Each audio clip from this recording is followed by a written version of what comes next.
नमस्कार दोस्तों, स्वागत है आप सभी का इस वीडियो में। ये जो वीडियो है यूपी बीएड एग्ज़ाम से जुड़ी हुई है, यानी कह सकते हो यूपी बीएड जो एंट्रेंस एग्ज़ाम आ रहा है उसका आज नोटिफिकेशन जारी कर दिया गया है। साथ में किस तरीके से फॉर्म भरना है ये प्रक्रिया भी यहाँ पे जारी कर दी गई है। और क्या फीस रहने वाली है, एग्ज़ाम कब है, सिलेबस क्या है, सब के बारे में यहाँ पे डिस्कशन किया जाएगा। चलिए सीधे समझते हैं वीडियो में पीपीटी के माध्यम से। जैसे कि आपको पता है कि भाई परीक्षा का नाम क्या है, संयुक्त प्रवेश परीक्षा 2026। इसी को हम क्या बोलते हैं, यूपी बीएड जेई 2026। कौन सी यूनिवर्सिटी करा रही है इसको? बुंदेलखंड यूनिवर्सिटी करा रही है, यानी कि बुंदेलखंड विश्वविद्यालय झांसी, है ना। 2 वर्ष का कोर्स है, ध्यान रखना है। ये जो कोर्स है 2 वर्ष के लिए ही चल रहा है, यानी कि अभी कुछ समय से न्यूज में अफवाह आ रही थी कि बीएड का कोर्स 1 साल का होने जा रहा है, लेकिन ये अभी 2 साल का ही है। इस चीज़ का भी ध्यान रखना है। दूसरी बात हमारा क्या है कि उत्तर प्रदेश की जो सरकार है उसकी प्रक्रिया के अधीन बुंदेलखंड यूनिवर्सिटी को ये प्रक्रिया सौंपी गई है। इस चीज़ का ध्यान देंगे। अच्छा, इसमें महत्वपूर्ण तिथियों की बात की जाए तो इसमें सबसे विशेष महत्वपूर्ण तिथि एक ये है आपकी कि विज्ञापन की तिथि 1 तारीख को आपको देखने को मिल गई थी, लेकिन जो ऑनलाइन आवेदन की प्रक्रिया है वो यानी कि आज 10 फरवरी से ओपन कर दी गई है। ठीक है, और कब तक चलेगी ये रहेगी आपकी 5 मार्च तक। ये कब तक रहेगी? ये रहेगी आपकी 5 मार्च तक। ठीक है, और इसमें कोई भी विलंब शुल्क नहीं। अगर विलंब शुल्क जोड़ दी जाए तो यहाँ पे 5 दिन और इन्होंने बढ़ा दिया, 10 मार्च तक फॉर्म भर सकते हैं। दूसरी चीज है कि 5 एक्स्ट्रा दिन बाद भी भर सकते हो, लेकिन आपको 5 मार्च तक ये फॉर्म फीस भरनी है। ठीक है, 5 मार्च तक आपको अपना फॉर्म सबमिट करना है। प्रवेश पत्र कब होंगे डाउनलोड? आपके 20 अप्रैल 2026 को होने वाले हैं। और प्रवेश की जो संभावित तिथि यानी कि टेंटेटिव डेट दे दी है कि ये रहने वाली है 26 अप्रैल 2026। जनरली यही रहेगी, अगर कोई भी चेंज होते हैं तो यहाँ पे बढ़ा दी जाएगी। तीसरी चीज कि यहाँ पे जो रिजल्ट है वो कब आएगा? 25 मई, यानी कि 26 अप्रैल को अगर इन्होंने एग्जाम कंडक्ट करा लिया तो जस्ट 1 महीने बाद यहाँ पे क्या है, एग्जाम डेट आ जाएगी, सॉरी यहाँ पे रिजल्ट डेट आ जाएगी। इस चीज का ध्यान रखेंगे।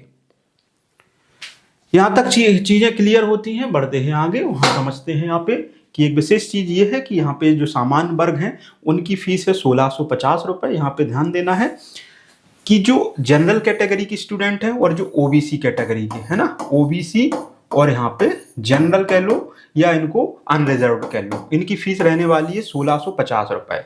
अगर इन्होंने विलंब वाले समय में कि ये फॉर्म फीस भरा है तो यहाँ पे 2000 रुपए लगने वाली है। और जो एससी और एसटी हैं, जो यूपी के एससी एसटी समुदाय से हैं, उनकी 850 रुपए फीस है। ठीक है, और जो अन्य राज्य के लोग हैं, ध्यान रखना है, जो अन्य राज्य के चाहे वो एससी में आते हों चाहे ओबीसी में या जनरल में, उन सभी की फीस रहेगी 1650 रुपए। अगर विलंब के साथ भरते हो तो 2000 रुपए रहेगी। ठीक है, एक चीज हो जाती है। भाई किस तरीके से भुगतान करोगे? Net banking, debit card, credit card या यूपीआई के माध्यम से फॉर्म भर सकते हो आप। यहां तक चीजें क्लियर? कौन लोग फॉर्म भर सकते हैं इसको समझते हैं। तो यहां पे जो व्यक्ति ग्रेजुएट हो चुके हैं, पोस्ट ग्रेजुएट हो चुके हैं, विज्ञान से हो, सामाजिक विज्ञान से हो या मानविकी से हो यानी कि ह्यूमैनिटीज से हो, तो उनको 50% अंक उनके कम से कम उनकी ग्रेजुएशन में होने चाहिए, है ना। इंजीनियरिंग वाले क्षेत्र से हैं, यानी कि कोई बैचलर ऑफ इंजीनियरिंग है, बीटेक है या गणित विज्ञान में है, तो इनकी कम से कम 55% न्यूनतम आहारता होनी चाहिए, यानी कि कम से कम इनकी ग्रेजुएशन में 55% अंक इन्होंने अर्जित किए हों। ठीक है, जो दृष्टिबाधित अभ्यर्थी यानी कि जिनको दिखाई नहीं देता है तो इनको 5% की छूट मिल जाएगी। और विशेष चीज यहाँ बताया गई है कि संपूर्णानंद संस्कृत विश्वविद्यालय से जो लोगों ने शास्त्रीय परीक्षा हासिल की उनके 50% अंकों के साथ भी एडमिशन हो जाएगा। यहाँ तक चीजें क्लियर होनी चाहिए। अच्छा, ये विशेष चीजें क्या आप आवेदन कर सकते हैं? कौन कौन? यहाँ पे जो अंतिम वर्ष के, जो ग्रेजुएट के अंतिम वर्ष में आ गए हैं छात्र, क्या वो लोग यहाँ आवेदन कर सकते हैं? तो यहाँ बताया गया है अंतिम वर्ष के छात्र यानी कि जो अपेयरिंग कैंडिडेट हैं, वर्ष 2026 की आहारता परीक्षा यानी कि जो एंट्रेंस एग्जाम है इसमें सम्मिलित होने के लिए आवेदन के लिए पात्र है। तो मतलब जो अपेयरिंग स्टूडेंट है वो लोग सभी पात्र हैं, बशर्ते उनका रिजल्ट जुलाई तक आ जाए या जो आपकी काउंसलिंग उसके पहले आ जाए। इस चीज के बारे में क्या एक विशेष चीज बताई गई है कि काउंसलिंग प्रक्रिया से पूर्व न्यूनतम आहारता यानी कि एलिजिबिलिटी धारण करना अनिवार्य होगा। मूल अंक तालिका काउंसलिंग के समय पेश करनी होगी। मतलब यही है कि सभी अपेयरिंग स्टूडेंट मान्य तो होंगे, लेकिन यहाँ उन्हें काउंसलिंग के समय में अपनी मार्कशीट दिखानी होगी। ये चीज क्लियर होनी चाहिए। आवेदन की प्रक्रिया क्या है? तो आवेदन की प्रक्रिया है, पहले हम रजिस्ट्रेशन कराते हैं, रजिस्ट्रेशन के माध्यम से हमारा OTP जनरेट होता है, फॉर्म फिल करते हैं, फीस का पेमेंट करते हैं और प्रिंट आउट निकाल लेते हैं। इसी प्रक्रिया से हम आवेदन को भरते हैं। क्या क्या डॉक्यूमेंट लगने जा रहे हैं? तो यहाँ पे डॉक्यूमेंट के बारे में थोड़ा सा बताया गया है। सबसे पहले हमारी एक फोटो, हमारे हस्ताक्षर यानी कि सिग्नेचर काले रंग में। तो यहाँ पे 3rd नंबर पे क्या होने जा रहा है? तर्जनी का निशान यानी कि इंडेक्स फिंगर की इंप्रेशन, या कह सकते हो आपकी अंगूठी की निशान की जो बीच की उंगली है इसके निशान लगा सकते हो आप, ठीक है। और जब आप देखोगे नोटिफिकेशन में वो सब चीजें विशेष देखने को मिल जाएंगी। और आपकी 10वीं 12वीं और स्नातक तक की यहाँ पे शैक्षणिक जो प्रमाण पत्र जिसको मार्कशीट कहते हैं वो लगेंगे। पहचान पत्र, वोटर ID में आधार कार्ड कुछ भी हो सकता है, आय जाती अगर लागू होता है तो आपको लगाना होगा। ये आपके दस्तावेजों के माध्यम से आप B.Ed एंट्रेंस के लिए फॉर्म भर सकते हैं। यहाँ तक चीजें क्लियर होनी चाहिए। उसके बढ़ते हैं आगे।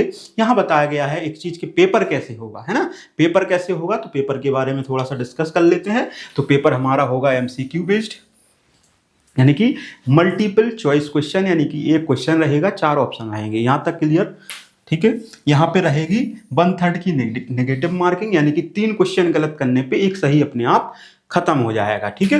प्रत्येक सही उत्तर पे 2 अंक दिए जाएंगे, यानी कि 100 क्वेश्चन आ रहे हैं तो आपका 200 मार्क्स का पेपर बनेगा।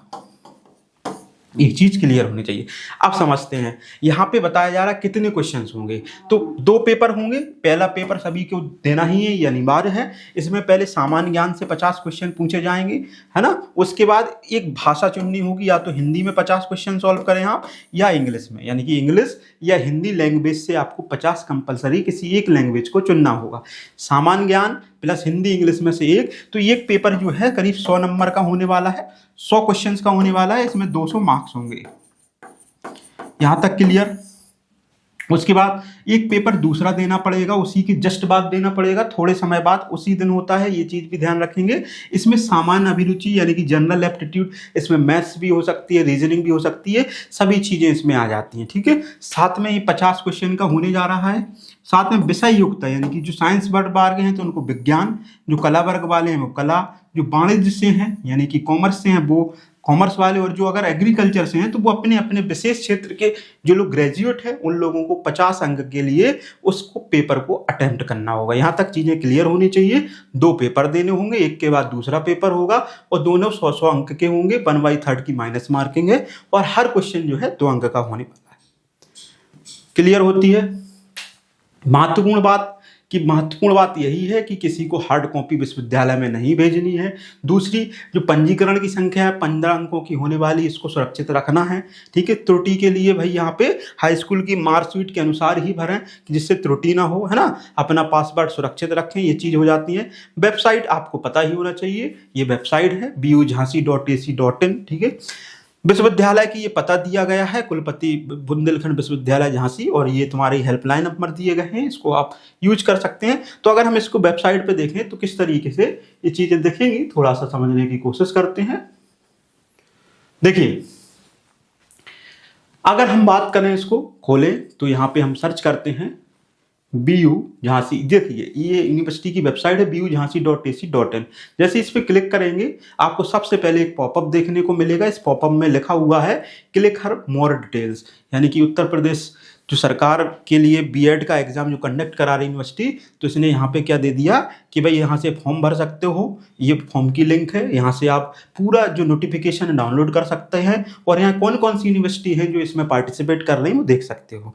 भाई हमें इसका नोटिफिकेशन डाउनलोड करना है तो इस पर क्लिक करेंगे तो यहाँ नोटिफिकेशन क्या होता है, डाउनलोड हो जाता है। इस चीज को ध्यान रखना है, ठीक है। दूसरी चीज, यहाँ पे आपका इस तरीके से यहाँ से आप नए कैंडिडेट अगर आप रजिस्ट्रेशन करते हैं तो इस पर टैप करते हैं तो आपका रजिस्ट्रेशन के लिए फॉर्म खुल जाता है, और फॉर्म खुलने के बाद आपको क्या होता है, फॉर्म भरने की प्रक्रिया इस तरीके शुरू होती है। फीस दी गई है यहाँ पे, ठीक है। इस तरीके से जैसे ही आप इसको टिक करते हैं, सबमिट करते हैं, आपका फॉर्म यहाँ से भरना शुरू हो जाता है, ठीक है। तो यहाँ पे सब चीज़ों को बिल्कुल करेक्ट तरीके से भरा जाता है और फॉर्म आसानी से आप भर सकते हो। यहाँ तक कोई कन्फ्यूजन नहीं होनी चाहिए। अगर कोई भी दिक्कत होती है आप मुझे बताएं, मैं अगले आपके पेज अगली जो वीडियो है उसमें पूरा फॉर्म भर के भी दिखा दूंगा। आई होप यहाँ तक चीज़ें क्लियर हुई होगी। मिलते हैं अगले वीडियो में। बहुत बहुत धन्यवाद।